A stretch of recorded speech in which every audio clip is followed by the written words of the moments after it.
Bonjour à tous, ravi de vous retrouver pour une nouvelle vidéo. Aujourd'hui, on est ensemble avec Stéphanie pour échanger sur Eurofiscalis. Pourquoi Eurofiscalis existe? Pourquoi on pense que la spécialisation est une vraie force pour notre cabinet? On est spécialisé dans l'e-commerce et notamment sur les marketplaces avec les vendeurs Amazon. On a une vraie appétence, une compétence sur ce domaine. J'ai l'impression de travailler chez Amazon depuis 2 ans. Sans être payée, du coup. T'es quand même payé par Ah bah Eurofiscalis. oui, non, mais je parle d'Amazon.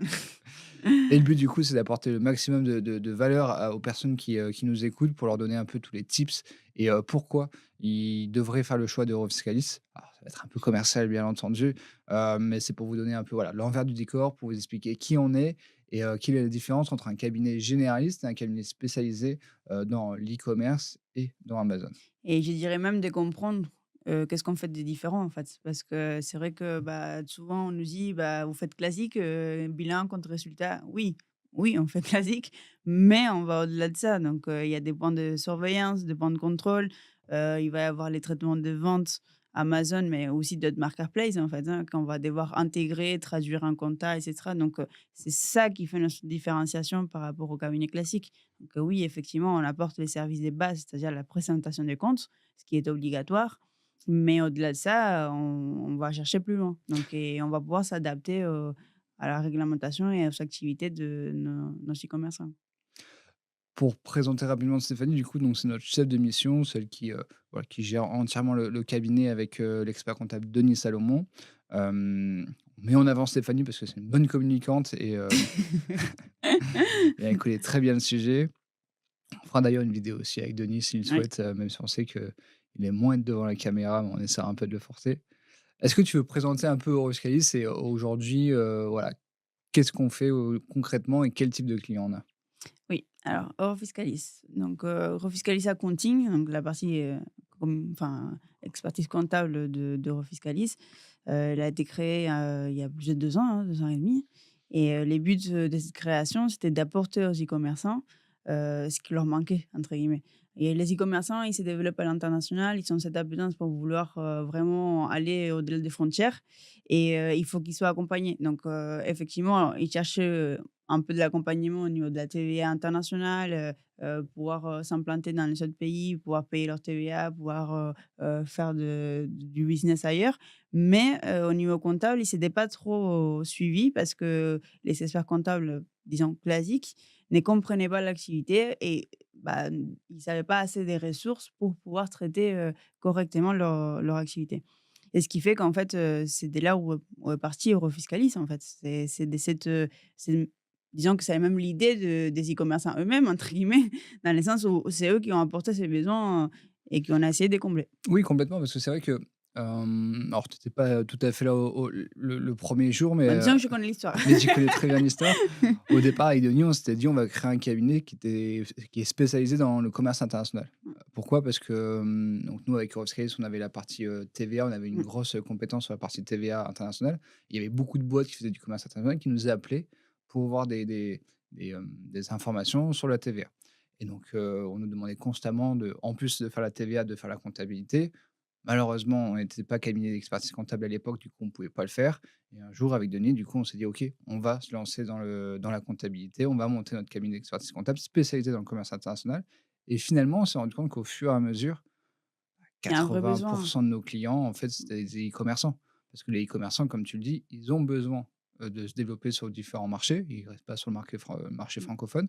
Et donc logiquement, ils commencent à faire du commerce international. Logiquement, ils ont des problématiques liées à la TVA, à la douane et des problématiques de comptabilité. C'est là où du coup, là, tu as apporté une vraie plus-value parce qu'on s'est rendu compte qu'effectivement un comptable généraliste, un expert comptable généraliste ne savait pas, traiter, ce type de Après, vente. c'est normal quand tu as un dossier dans ton portefeuille, 1 ou 2 dossiers dans tout ton portefeuille du cabinet qui fait du e-commerce, tu as pas forcément les ressources, les temps pour aller te lancer là-dedans et je le vois très bien parce que ça fait 2 ans et demi que je travaille dessus.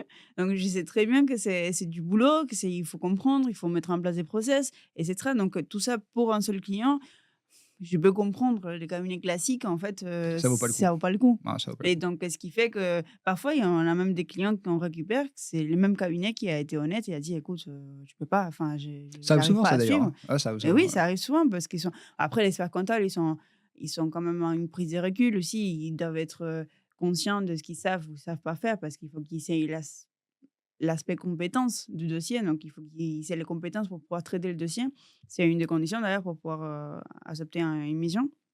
Mais Donc même en dehors de ça, c'est une question de rentabilité aussi, pour bah être oui, honnête. non mais bah oui, non mais les 2. Les Enfin, 2, parce que ouais, bon, ouais. il y a un professionnalisme aussi et bon, je pense qu'à un moment, il faut être honnête avec soi-même et se dire: «Bah, on sait pas faire». Comme nous, quand on sait pas faire quelque chose, bah, On le dit, on ouais. sait pas faire. Mmh. Enfin, tu vois? On va pas aller inventer, donc voilà, donc effectivement, on a quand même pas mal de clients qu'on récupère et que c'est le cabinet lui-même qui lui a dit: «Bah, stop, je peux plus suivre». Donc bon. C'est quoi les types de clients aujourd'hui que tu gères dans le portefeuille? Bon, on a 90 des e-commerçants. Après, on a d'autres, clients qui sont pas forcément des e-commerçants, mais qui sont en lien avec l'international. C'est-à-dire, soit c'est des filiales étrangères, des sociétés qui existent, dans d'autres pays, soit de l'Union européenne, soit hors Union européenne, hein, d'ailleurs. Et ça va être un petit peu ceux qui sont un petit peu hors e-commerçants, mais ça touche le commerce international, ça touche les transfrontaliers, donc c'est un petit peu notre cible, en fait. Ouais, complètement. Mmh. Et là, on prend un e-commerçant, c'est quoi l'e-commerçant, typique que tu as, dans le cabinet, Qu'est-ce qu'il fait, Bah, là, en moyenne, ils font à peu près 2 millions de chiffres et dans ce qu'ils font, ça dépend, c'est très varié, donc ils vendent, c'est très différent ce qu'ils vendent de l'un à l'autre, les services qu'ils proposent, mais bah, la plupart sont sur Amazon, mais après, il y a beaucoup d'autres marketplaces et même on en découvre d'autres certaines fois, ou qui sont bien, quoi, enfin. Tu un peu des noms un peu à nous citer? Bah, oui, oui. Alors, il y a Amazon, connu, c'est Discount, Fnac, eBay, tout ça. Ben, bon, ça, c'est les classiques. Après, sinon, tu as ton propre site internet qui peut être géré par différents back-office, comme Wissishop. Wissishop, c'est un gros mastodonte du monde du e-commerce. En gros, tu peux gérer plusieurs sites internet sur une même interface, ce qui fait qu'en fait, ça te fait quand même une grosse, grosse gestion complète de tes sites. Après, vous savez, on a aussi tout ce qui est Miracle, qui est lié à toutes les marketplaces comme ADO, Leroy Merlin, But, toutes les petites, enfin, ça va être plutôt quand tu vends des choses liées au bâtiment ou à Mano l'ameublement et Mano, c'est trop, mano mano. Donc voilà, tout ça, elles sont un peu autour de Miracle et Miracle, ça c'est pareil un peu que Wissishop, mais c'est lié du coup au marketplace et pas forcément à ton site internet. Ce qui fait qu'en fait, Miracle, ça te permet de centraliser toutes ces ventes, faites, sur, plusieurs marketplaces en même temps. Il y a une liste, hein, et c'est limité quand même, c'est exhaustif, mais ça te permet de gérer tout ça. Après ensuite tu as enfin c'est Discount, bah, eBay, Amazon, après on a pas qu'est-ce mal qu'on aussi a d'autre? de Back CMS avec Market. des Shopify, Oui, PrestaShop, Shopify, PrestaShop. WooCommerce. Oui, ça c'est aussi, un peu la partie, c'est la gestion des sites internet. Après ce qu'on observe aussi, c'est que la plupart de ceux qui sont sur Amazon, enfin ceux qui démarrent en fait, ils ne sont pas forcément sur leur site internet. Ils Mmh. démarrent sur Amazon, sur un marketplace parce que c'est plus facile, je pense. C'est déjà la gestion, ils ont déjà une visibilité des suites, il y a une gestion de stock qui est gérée déjà plus ou moins, commandes et cetera, donc c'est plus facile, et puis après au fur et à mesure qu'ils se développent, plus tu vois qu'ils ont du temps, enfin, passé, à faire ce métier, bah, plus tu vois que, bah, du coup, ils vont s'implanter aussi, ils vont avoir un site internet, et cetera et cetera. En fonction de tes activités, encore une fois, parce qu'il y a des choses que tu vends, tu as pas forcément besoin, mais on voit qu'avec les temps, en fait, c'est avec les ressources aussi, tu vois, je pense. Oui, après c'est vrai qu'on voit souvent 2 types. Tu as ceux qui vendent sur Amazon et ils ont pas forcément de marque, forte ou quoi.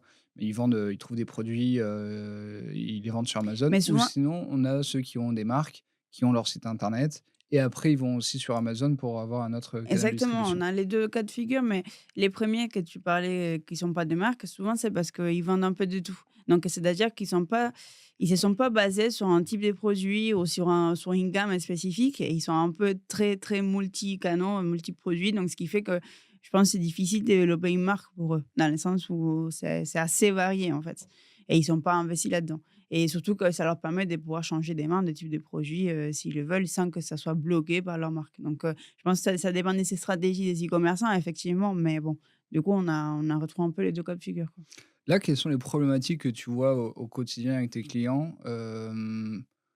Ouais, les points de douleur vraiment qu'un e-commerçant peut avoir et qu'est-ce que du coup on a réussi à mettre en place dans le cabinet pour essayer de trouver des solutions à chaque point de douleur, à chaque problématique, qu'un e-commerçant peut rencontrer? Alors, des points de douleur, enfin, disons que les e-commerçants sont atypiques par rapport à leur forme de commerce, entre guillemets, parce que c'est en ligne, c'est un peu nouveau, etc. Mais en vrai, c'est des vraies entreprises comme les autres, entre guillemets. Donc, c'est-à-dire qu'il y a quand même des points communs avec les autres. Donc, la trésorerie, par exemple.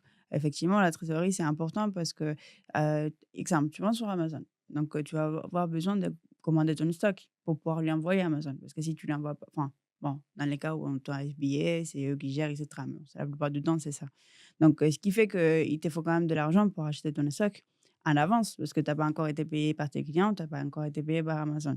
Donc, il y a un peu un décalage des trésoreries et ça se suit, ça se traque et on les voit que ça demande de plus en plus ce suivi-là, cette analyse en fait, du business pour que, bah, déjà une il soit rentable, mais des 2 bah, ils puissent, pouvoir payer le stock pour pouvoir vendre, sinon ils peuvent, rien Non, vendre. complètement, le BFR, donc besoin de fonds de roulement, donc besoin de trésorerie pour pouvoir financer Exactement, son stock et après faire ta deuxième commande, ta troisième commande et cetera, alors que tu as pas forcément, bah, tout vendu parce qu'il te faut toujours du stock pour avoir un fonds de roulement. mais il faut une organisation pour Faut ça. une organisation pour ça et ça effectivement, ça tu le travailles avec, Il faut une anticipation aussi, c'est-à-dire que, bah, tu commandes la plupart du temps, on va pas se cacher, ils s'achètent en Chine. Donc, du coup, il y a quand même un temps de trajet qui est assez long, et du coup, bah, il y a un coût, enfin, les temps de trajet et cetera. Donc il faut quand même que tu anticipes beaucoup, enfin, c'est un flux, et ça concrètement comment ça se passe? C'est genre tu as un e-commerçant, il a cette problématique-là, soit il réfléchit tout seul, de son côté, soit il peut du coup t'appeler, appeler ton équipe, pour discuter avec son comptable de cette problématique-là? bah, oui, c'est le but. Alors, c'est ce qu'on essaie de véhiculer, c'est ce qu'on essaie de leur proposer, on essaie de communiquer avec eux.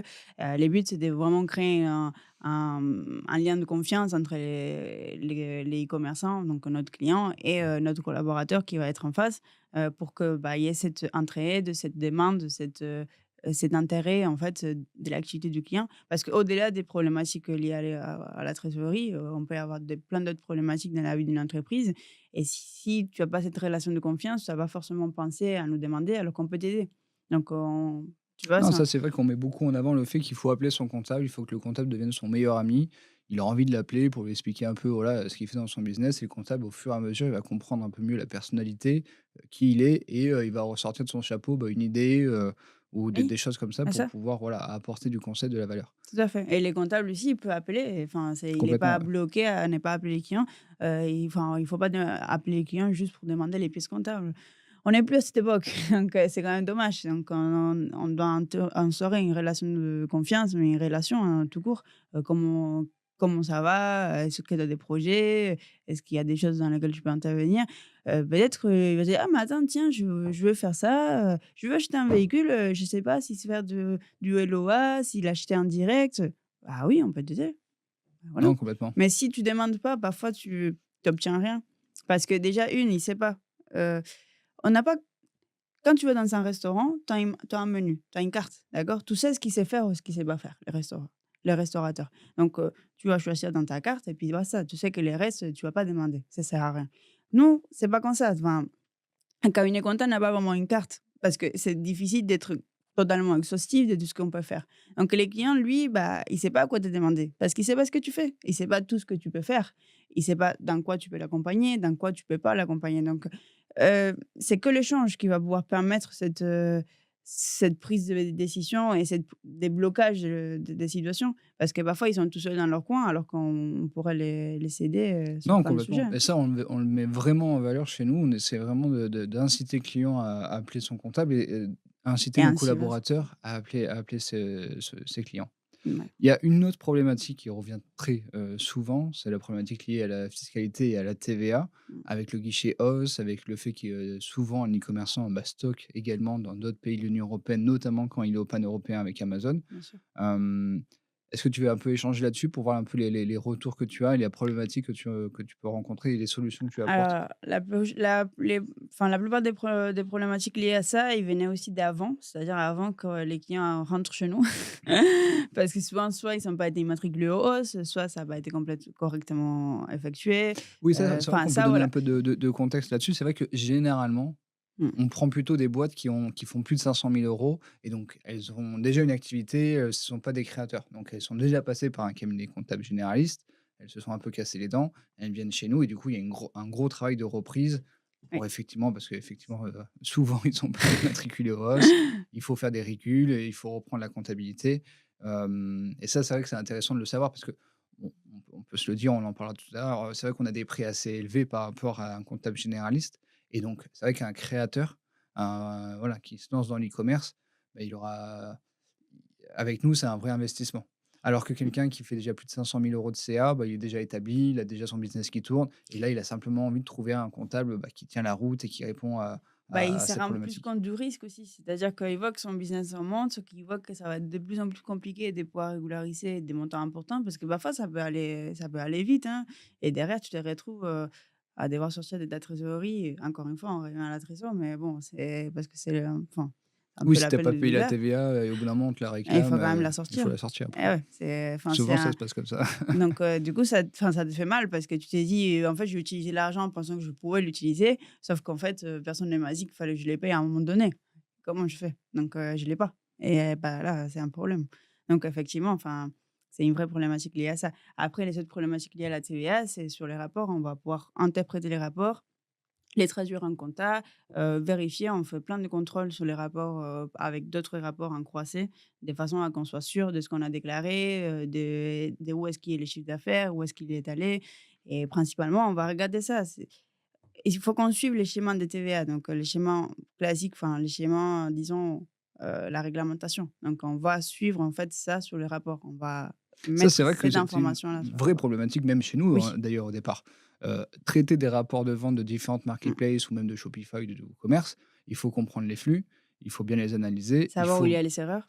faut voir où il y a Parce les que erreurs parce parfois, il qu'il y y a en des a des erreurs. erreurs et du coup, si tu sais pas où ils sont et ben tu t'es fait avoir. Parce que du coup, bah, voilà, tu les rates, tout simplement. Surtout que, on utilise Pennyline qui est un logiciel de comptabilité, Mmh, hyper moderne, où il y a des intégrateurs, où on peut intégrer du coup avec Shopify et cetera et en fait, on se rend compte qu'il mmh, y a ça marche beaucoup pas. d'erreurs et que ça marche pas. Mais même nous, on essaye du coup on a essayé de gérer ces rapports en automatique et c'est pas possible. On a dû créer en fait un outil en interne pour pouvoir le faire et même avec un outil, il faut que, bah, le Il y a comptable un derrière, contrôle, il fasse ouais, un gros parce que contrôle. déjà, il y a des marketplaces, enfin, il y a des par exemple, PrestaShop, Shopify, parfois tu dois sortir 2 rapports pour pouvoir avoir l'information complète. Parce qu'il y a sur un rapport, il va te manquer une info et sur l'autre, il va te manquer une info. Donc il te faut les 2 pour que ce soit complet.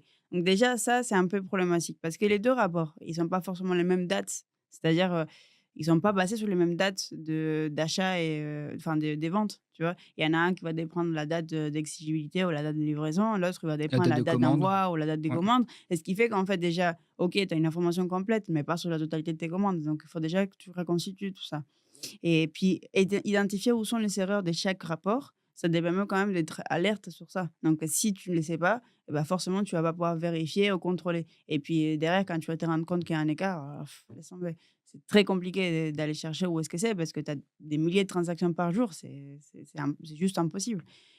Du coup, c'est important de les connaître, en fait.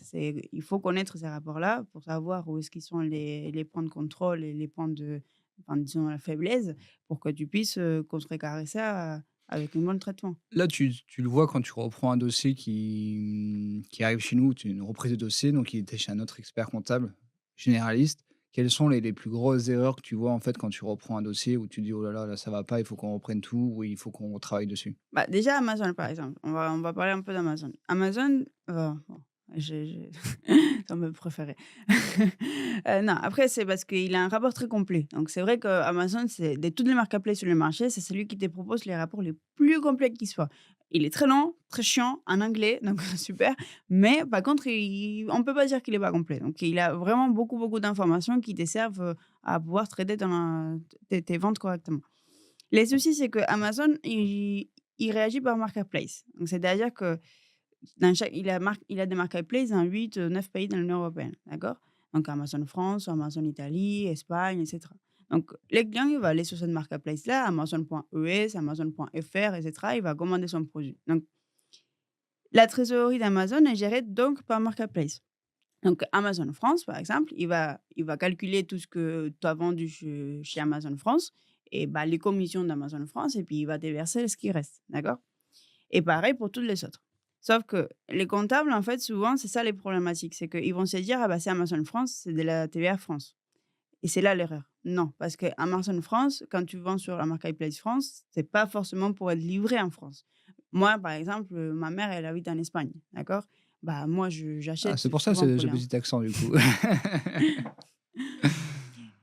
moi, j'achète pour lui envoyer des choses en Espagne, bah, j'achète sur marketplace France, la plupart parfois, très très régulièrement, j'achète sur marketplace France. Sauf que ma marchandise, elle part peut-être de France ou d'Espagne ou peu importe, pour aller en Espagne.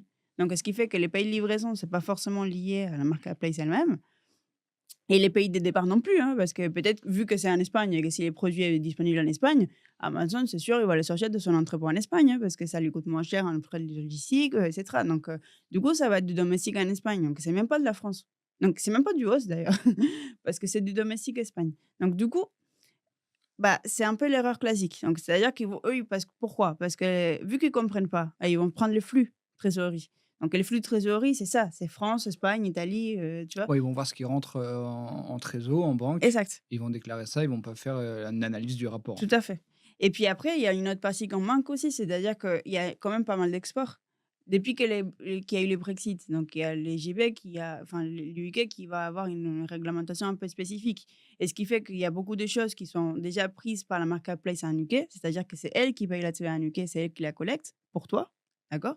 Ce qui fait que sous les rapports, tu as une information que tu les dis parce qu'il te dit c'est qui collecte la TVA, si c'est les sellers ou si c'est Amazon et si tu rates cette info, bah, en fait, tu rates un peu beaucoup de choses parce qu'il y a beaucoup de choses qui sont en export du coup finalement. Donc, oui, ça va Oui, tu être vas payé déclarer la en TVA en UK. France, alors qu'en fait, il faut la déclarer en UK et en Exact, plus, c'est pas à toi de la déclarer, c'est au à la marketplace. Donc, exact. Donc, effectivement, ça, il déjà faut une, comprendre tu les l'as règles. donc en gros, si tu prends juste ton flux de trésorerie, tu vois, par exemple, on a beaucoup de clients qui vendent en UK. La plupart, ils vendent beaucoup en UK parce que c'est comme ça reste quand même un marché européen, tu vois? Et c'est resté dans la mémoire des gens entre guillemets. Donc ce qui fait que tu vas avoir pour 50 000 60 000 € vente en UK sans TVA.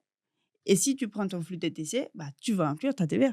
Donc, ce qui fait que c'est pas juste, en fait. Ouais, complètement. Je sais qu'aussi, des fois, il y avait des problématiques au niveau des devises où, souvent tout était déclaré en euros alors Ça que sur les rapports, bah, il y ah avait des oui, devises étrangères. exactement. Les SEC, on a 11 points d'écart avec les SEC. Donc, Ce qui est énorme, ouais. c'est énorme. Donc ça et bah, là, justement, on a repris un dossier, qui, heu, qui a déclaré aux hausse et bah, il a déclaré 11 000 € aux hausses de TVA pour la Suède. Sauf qu'en fait, c'était pas 11 000, c'est 1 000 parce que c'était, tu vois? Donc, ce qui fait que et ça aussi, erreur classique, les hausses, ça concerne la France aussi. Donc, ils les font pas. Déjà pour ceux qui font les hausses, donc c'est très bien déjà, tu te dis: «Oh là, bravo!» Donc voilà. Mais déjà ceux qui font les hausses, ils vont pas déclarer les hausses France, alors que ça fait partie aussi du hausse. Ça part d'Espagne pour venir en France vers un particulier, c'est du hausse Ah, et on est c'est du d'accord. hausse français. C'est-à-dire que quand on va faire les hausses, ah ben, on nous pose la question d'où ça part et si ça part d'un autre État membre que la France, bah, on va nous demander dans quel autre État membre ça va arriver. Eh bah, il y a France dans Ça, tout je suis ça. d'accord avec toi. C'est vrai que, Ça, on le beaucoup voit de pas. personnes ne sont pas formées sur comment Ah déclarer le oui, hausse. On pense que c'est facile et finalement, quand on est vendeur Amazon, donc on a des stocks un peu partout, le hausse est un peu plus complexe et il faut être formé sur le sujet, sinon c'est sûr que tu fais des erreurs ah oui, et que tu te fais rattraper. ah oui. OK, donc ça aussi, c'est hyper intéressant. Il y avait aussi une autre problématique qui arrivait souvent, c'était au niveau des plateformes de paiement. Donc il y a PayPal, Stripe, Shopify Payments, il y en a plein. Alma, Molly, il y en a plein, quoi. Là aussi, qu'est-ce qu'on fait en fait chez Eurofiscalis, avec les collaborateurs pour pouvoir aujourd'hui traiter plus rapidement et f que ça soit fiable, le système de paiement, pour les vendeurs Alors Amazon déjà pour commencer, ou, on e-commerce? Pour commencer, on demande les accès. Donc on demande pas les rapports, non. Parce que, c'est compliqué. Enfin, disons qu'on a besoin de plusieurs rapports parfois pour les croiser et cetera. Donc, c'est plus facile qu'on puisse avoir accès que de demander, et dépendre du chef d'entreprise, hein, ce qui est compliqué. Donc on va aller sur chaque marketplace, enfin sur chaque, plateforme de paiement et en fait, on va sortir des rapports de paiement, des transactions. Ça diffère, hein, ça selon les marketplaces, enfin selon les modes de paiement, tu vas avoir des rapports plus ou moins complets, plus ou moins bien faits, et en fonction de ces rapports-là, en fait, on va pouvoir, retranscrire en compta ce qui s'est passé. Déjà, souvent, on connecte les banques parce qu'avec Paylinen, ce qui est pratique, c'est que tu peux connecter PayPal et cetera, donc c'est déjà géré comme une banque en compta. Et ce qu'on va venir avec ces rapports, c'est de contrôler les soldes, exactement comme un compte bancaire, hein. On va faire notre rapprochement bancaire pour pouvoir confirmer que les soldes en banque ou en comptoir et c'est bien celui qu'on a sur la marketplace des paiements, c'est-à-dire PayPal, Stripe, Molly, Alma, et cetera. Et puis derrière, on va confirmer aussi qu'on a bien enregistré les frais. Parce que quand tu reçois des paiements, eh bah, il y a des frais déduits souvent. Donc, du coup, on va confirmer que ça a bien été enregistré pour qu'on ait les bons flux au bon endroit. Donc voilà, donc ça, on fait des rapports croisés pour pouvoir contrôler. Donc, voilà. Il y a une chose que tu as dit qui est hyper intéressante et ça, on l'a en fait identifié assez rapidement avec les e-commerçants, c'est que la grosse problématique, c'était au niveau des ventes et des paiements du coup, c'est qu'il y avait un gros travail pour eux d'aller retrouver l'information pour leur comptable. Comme l'expert comptable ou comptable n'était pas formé sur le sujet, il remettait ça un peu sur le dos de l'e-commerçant en disant: «OK, débrouille-toi, il faut que tu me sortes, tes rapports de paiement, il faut que tu me sortes tes rapports de vente, il faut que tu m'expliques un peu comment ça marche parce que moi je ne sais pas comment le traiter en compta». Et ça rapidement, on s'en est rendu compte nous-mêmes et du coup, on s'est dit: «OK, on va pas leur demander de faire ce boulot-là, on va simplement leur demander les accès». Donc au marketplace, à Shopify, à tout ça, toutes les plateformes de vente pour qu'on aille nous-mêmes aller chercher, les rapports de vente et on va récupérer aussi les accès pour les plateformes de paiement pour aller rechercher les infos. Bah, en vrai, c'est un gros investissement de notre côté et on a fait les choix de nous charger nous au lieu de charger les chefs d'entreprise. Déjà, on sait qu'ils ont beaucoup de boulot et enfin bon, c'est gérer une boîte, c'est pas aussi simple. Bah, on essaie, on est nous-mêmes entrepreneurs donc voilà. Mais déjà ça évite les erreurs, ça évite les allers-retours, ça leur fait libérer du temps parce que du coup, en vrai, on nous demande que les factures d'achat. On Je demande trouve que que c'est ça qui est débosser les incroyable. factures d'achat. Franchement, c'est Donc en incroyable. gros, La charge tout le mentale reste, on le fait. de Eh oui, gérer la on te partie vente, elle est décharge. énorme Eh oui. et donc là, tu te dis: «OK, moi, si tu bosses avec moi, tu t'occupes plus des ventes, Bah tu oui. t'occupes que des fournisseurs». Et même les factures des commissions des marketplaces, on les récupère aussi. Parce Ça, ce qui est un que énorme travail parce qu'il y a oui, énormément de factures. surtout sur Amazon parce qu'ils sont bah, c'est dommage, mais ils ont pas fait un système pour pouvoir télécharger plusieurs, documents en même temps. Ce qu'il faut ouvrir chaque document pour pouvoir les télécharger et c'est très, très long parce que c'est par cycle des paiements et par marketplace. Donc, tu en as au moins 2 ou 3 factures par marketplace, donc, 3 fois 8 par mois, quoi. Donc, du coup, mais on a choisi de faire ça parce que c'est pour décharger du coup, comme on t'a dit, c'est la charge mentale du chef d'entreprise. Non, On mais demande déjà complètement. les achats, les trucs, les machins, mais il y a aussi des gestions de salariés de son côté, les gestions du stock, les gestions de commandes, quand ça s'est pas livré, les problématiques. Donc bon, disons, on a pris ça sur nous, quoi. Ça, je trouve que c'était un bon move de notre part de mettre ça en avant et de dire OK au client: «OK, tu Complètement. t'occupes plus de ça parce que de toute façon, si tu t'en occupes, on sait qu'il y aura des erreurs, qu'on va passer plus de temps derrière à pouvoir Attention, regarder on où dit il y a pas une que vous erreur». faites que des erreurs, hein, mais Non, mais c'est vrai, franchement, une fois sur 2 c'était quand c'est même de mal fait. l'administratif, hein. Voilà, c'est beaucoup d'administratif. On s'est dit: «OK, on va le gérer nous» et du coup, ça apporte beaucoup de valeur à notre service, en fait. Mmh. Parce que là, du coup, on lui dit: «OK, tu t'en occupes plus, on s'en occupe pour toi». Et ça aussi, enfin, ça fait partie aussi de notre prix. C'est-à-dire que oui, on est plus cher, mais attends, on te libère du temps. Ah oui, mais ça, Les c'est temps, c'est de l'argent. ah mais Donc, complètement. ce qui fait qu'en fait, Je trouve que c'est ça incomparable. justifie aussi un petit peu Ouais, ouais. Quand nos tu prix, quoi. compares le service qu'on propose pour un e-commerçant versus un autre expert comptable qui est généraliste, qui fait pas de l'e-commerçant et qui en a 1 ou 2, tu vois? Qui va pas comprendre tout ce qu'il faut faire. Mmh. OK, on est peut-être beaucoup plus cher, mais bon, ça a rien à voir en termes de service, dû également au fait qu'on va pouvoir nous-mêmes traiter en autonomie, les ventes et les Ah, paiements. une autre problématique très souvent, qu'on observe, c'est que, tu sais, quand tu adhères au point UE d'Amazon, donc tu peux stocker dans les 7 pays, qu'Amazon te propose. Sauf que parfois, tu ne veux pas stocker. Donc tu retires ton stock de ces pays-là. Sauf qu'Amazon, vu que tu as signé ton document, ton «contrat» entre guillemets, bah, de temps en temps, il t'envoie quand même du stock là où tu as pas de numéro de TVA. Donc on reprend les bases. Quand tu stockes dans un pays, tu dois avoir un numéro de TVA dans ces pays-là et tu dois faire des déclarations de TVA dans ces pays-là. Bon, tu es au courant. Ce qui fait que Amazon, quand tu lui dis, par exemple, je lui dis Amazon, bon, retire mon stock d'Italie, j'ai plus de numéro de TVA en Italie, je ferme. Mais 6 mois après, tu vas avoir du stock qui va en Italie et il y a du départ d'Italie pour aller dans un autre État membre de l'Union européenne, au même Italie-Italie, donc domestique. Donc ça, Et normalement, tu ça, l'as on les déclaré sur ton numéro de TVA italien. exact. Sauf que tu as plus de numéro de TVA italien. À la base, Amazon n'aurait pas dû faire ça. Mais c'est automatique parce que c'est des gestions, à automatiser. Ce qui fait qu'en fait, ça, on surveille aussi sur les rapports. Là, plusieurs clients, on les a alertés: «Attention, il y a du départ Pologne, du départ Espagne, du départ Italie, alors que vous savez pas de numéro de TVA, vous savez fermer ces entrepôts-là». Donc ce qui fait qu'en fait, eux, ils sont les temps de se retourner aussi contre Amazon rapidement. Parce que sinon, ça peut durer des mois, des mois, des mois et au bout d'un moment, Amazon, il se rend compte que tu as pas de numéro et il te bloque. Ouais. Donc ça veut dire que tu es complètement bloqué des ventes dans le pays. Donc c'est quand même dommage parce que du coup, toi, tu perds du chiffre d'affaires pendant ce temps-là des déblocages et puis derrière, ça te crée une vraie problématique CVA et fiscale. Donc du coup, Ça aussi, on essaye d'anticiper. Dès qu'on voit qu'il y a un pays de départ sur lequel, il y a pas de numéro de TVA, on envoie un mail au client: «Attention, on a vu ça, ça, ça, ça. Faites attention, voyez avec Amazon, blablabli, blablabla». Au moins, ça permet de d'alerter. Bon, là, on a bien compris comme les problématiques qu'un e-commerçant peut rencontrer et ce que tu proposes. J'aimerais que tu nous parles un peu sur la gestion du cabinet, comment tu gères tes collabs, est-ce qu'il y a des formations, un peu, voilà, expliquer un peu ce que tu fais au quotidien pour pouvoir être, voilà, on dit qu'on est spécialisé dans, l'e-commerce, mais qu'est-ce qu'on fait vraiment, pour, qu'en interne on ait, cette expertise? Ça aussi, ça nous différencie un petit peu des cabinets classiques. C'est-à-dire qu'en cabinet classique, tu embauches un collab, demain, il est sur les dossiers, il a son portefeuille et c'est tout. Voilà. Là, tu l'as fait, tu lui as expliqué les outils que tu utilises, blablabla, et bim, c'est bon, il est prêt, en fait. Parce que bah, un collab, en général, est prêt à traiter plusieurs types de dossiers, etc. Chez nous, c'est différent parce qu'on a la problématique e-commerce, mais il faut que tu sois formé.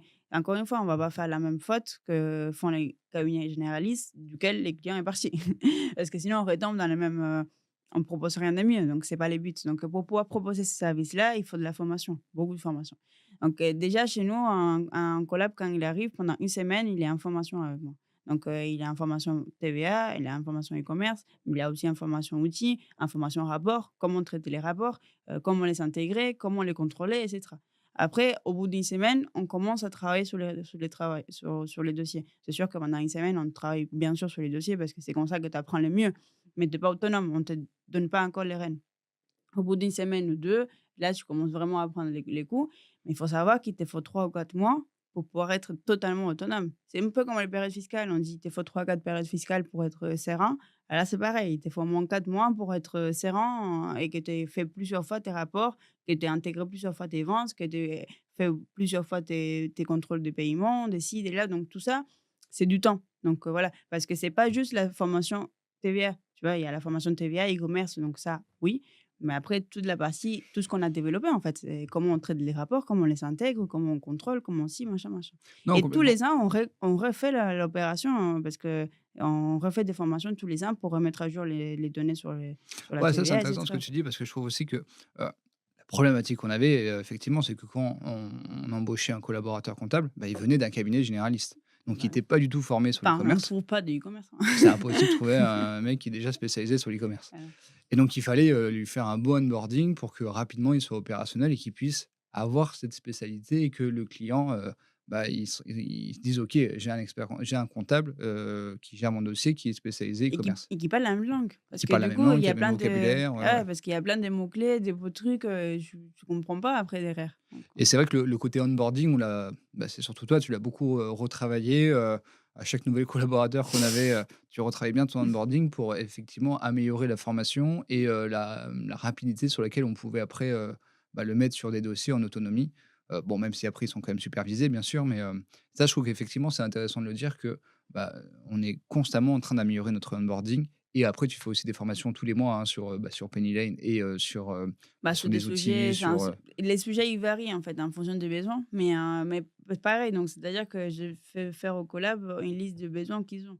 C'est pas forcément ITV e-commerce, hein, parce que parfois c'est des sujets classiques, mais le but, c'est de faire monter en compétence. C'est pas te dire: «Bon, tu restes dans ton coin, tu fais ce que tu fais et puis c'est tout». Non, le but, c'est améliore-toi. Si tu veux améliorer, si tu veux être cash manager des ventes, si tu veux faire de l'analyse financière, bah, oui, je prends.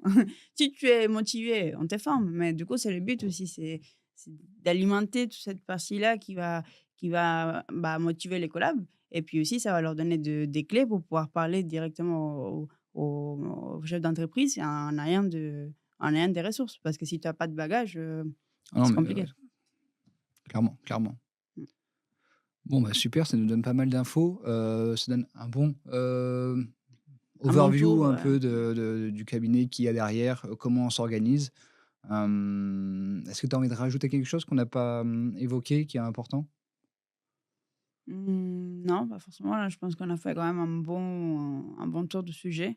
Et ce qu'on fait chez nous, de comment on traite les clients, qui est derrière le dossier, heu, comment on fonctionne, quoi. En tout cas, c'était le but, de l'échange. Ouais, je vais juste rajouter une chose, souvent on nous pose la question aussi, donc c'est vrai qu'on dit qu'on est spécialisé dans l'e-commerce et on prend que des e-commerçants et c'est vrai que c'est là-dessus qu'on communique. Mais c'est vrai qu'un e-commerçant souvent il est multi-entrepreneur Oui, bien et sûr. donc il a, parfois, d'autres boîtes et donc ça on le fait également, quand on a un client, donc on va l'accompagner sur la partie e-commerce bien sûr parce que c'est pour ça qu'il nous contacte. Mais après s'il a une holding, une SCI, si, il ouvre un restaurant parce qu'il a un copain qui, il va être associé dans un restaurant, des choses comme ça, on va aussi le Bien faire. C'est sûr. vrai que on la comptabilité, après, ça reste de la comptabilité, donc on peut faire, tous les métiers. Mmh. Il y a juste des certains secteurs sur lesquels on va pas se lancer, où on sera honnête en disant: «OK, qu'on n'a pas vraiment de valeur ajoutée par rapport à peut-être d'autres».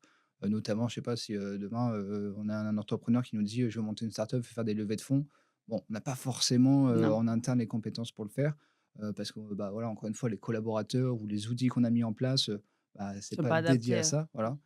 Nous, c'est vraiment dédié au commerce international et à l'e-commerçant. Mais par contre, pour des voilà, des des boîtes business classiques, ouais. classiques, ça, on peut le faire, sans problème et donc un e-commerçant qui est multi-entrepreneur, on va pouvoir Mmh. gérer, toutes ces boîtes et finalement, c'est ce qui arrive assez régulièrement.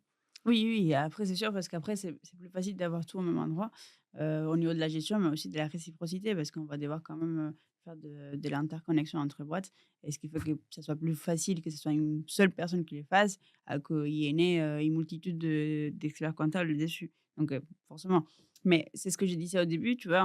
On se voit comme un cabinet classique plus, tu vois? Parce qu'effectivement, on fait ce qui fait un cabinet classique aussi, c'est-à-dire, on gère tous les autres types des boîtes, on sait gérer tous les autres types des boîtes, On on fait sait faire du des montages, juridique, on on sait fait, faire du juridique, du on sait faire social. du social, on fait tout ça. On a des pôles, pour ça aussi, donc on essaye enfin, justement de se spécialiser dans chaque pôle parce que c'est des vrais métiers, hein. Il faut pas croire, hein, social, oui, d'accord, on est en tant qu'expert comptable, souvent on est formé en social et cetera, mais c'est un métier à part entière, tu vois? Donc il faut vraiment quelqu'un qui soit calé dessus. Juridique, c'est pareil, on sait faire du juridique, ouais, mais c'est un métier quand même à part entière, donc il faut aussi quelqu'un qui soit bien dans ce domaine-là pour qu'on puisse, donner les meilleurs services, donc ça, c'est sûr. Mais donc on fait quand même tout ce qui fait en général les autres cabinets. C'est juste que notre vrai plus, c'est qu'on a un système, mis en place pour pouvoir répondre aux besoins d'un type de clientèle, donc les e-commerçants et commerce international. Avec les points d'attention, avec les conseils, avec, les traitements et cetera. Donc c'est ça notre vrai plus. En tout cas, on peut se voir comme un cabinet classique plus, je sais pas. Non, je suis C'est un d'accord, peu, c'est voilà quoi. c'est vrai et un autre élément pour terminer aussi souvent, donc nous, on est basé à Sophia Antipolis, c'est dans le sud de la France, à côté de Nice. Mais finalement, on se rend compte qu'on a très peu de clients, près de chez nous, Oui. on a quelques-uns qui sont sur Nice, mais voilà, ils sont un peu partout en France, même partout dans le monde, parce qu'on a pas mal de filiales aussi qu'on a créées en France, mais les sociétés mères sont à l'étranger. Aujourd'hui, c'est ça le gros avantage, c'est qu'on n'a plus besoin d'aller avec sa boîte à chaussures, déposer, tous les documents auprès de son expert comptable, on peut le faire en ligne. Nous, on utilise Pennyline qui est un outil incroyable pour pouvoir, bah, gérer correctement sa comptabilité et le faire en ligne. On fait des visios, constamment avec nos clients, on les a au Ouais. téléphone, on fait par mail et en fait, finalement, ça se fait aussi très, très bien, même si c'est à Oui, distance. et souvent j'ai les enfin, tu vois, j'ai les retours, «Oui, mais c'est pas du physique, ça manque un peu de l'humain». Pas tant que enfin, pas vraiment en fait, en vrai, on les voit très je pense que je vois plus mes clients en visioconférence qu'en vrai quand j'avais un clientèle classique. C'est-à-dire quand j'avais une clientèle classique, c'était tous à côté, mais je le voyais jamais. Je les voyais jamais, de toute façon, je les appelais, on s'appelait, oui, on s'envoyait des mails, mais de les voir, je les voyais pas régulièrement et j'ai eu des cabinets sur lesquels j'avais des portefeuilles à 50 dossiers sur lesquels je connaissais pas physiquement 80 de mes clients. Donc je savais même pas quoi enfin si, j'avais leur pièce d'identité, donc j'avais une idée. Mais bon, tu sais, les pièces d'identité, parfois ça date de 10 ans. On ne sait pas, tu vois? Alors que là, je les connais tous physiquement. Je les ai tous vus au moins une fois en visio et on les a plus souvent en visio que ce qu'on aurait pu avoir, en physique si c'était à côté, en fait. Donc finalement, non, en fait, ça me manque pas cette partie-là physique. Je trouve qu'on perd pas forcément de l'humanité et on peut juste s'adapter. Après, c'est sûr qu'on a une cible qui est adaptée à ça. C'est-à-dire que les e-commerçants, ils ont l'habitude d'avoir des outils, des trucs, donc et ils sont en ligne, ils sont très, très, très «digitalisés» entre guillemets. Donc ce qui fait que c'est peut-être plus facile aussi de pouvoir les atteindre de ces côtés dans ce sens-là, donc de faire des visios et cetera. Peut-être que ça marche pas sur toutes les clientèles, je dis pas le contraire. Mais en tout cas, pour nous, ça j'ai pas senti du tout un manque, comme je t'ai dit. Il y a des cabinets dans lesquels j'ai été, j'ai pas rencontré mes clients, hein, enfin, Complètement. donc Merci beaucoup pour cet échange. Franchement, c'était très cool de faire ça. Je pense que ça va donner, voilà, beaucoup d'infos sur qui on est. Mmh. Si voilà, vous êtes intéressé par notre cabinet, je pense que cette vidéo vous aura aidé à savoir un peu, voilà, en nous contactant, ce que à quoi vous attendre. Donc n'hésitez pas, bah, à prendre rendez-vous en cliquant sur le lien, bah, voilà, réserver votre créneau pour une visio. Voilà, le but, c'est d'échanger après avec vous sur votre activité pour comprendre un peu, bah, qui vous êtes, ce que vous souhaitez, ce que vous attendez d'un cabinet d'expertise comptable, qu'on vous explique, Mmh. encore une fois, bah, nous, ce qu'on peut faire pour voir, bah, si ça match entre vos attentes et notre service. Et après, voilà, on verra si on peut travailler ensemble. Merci encore pour votre attention. Merci à toi et Merci à on se toi. dit à bientôt. À bientôt.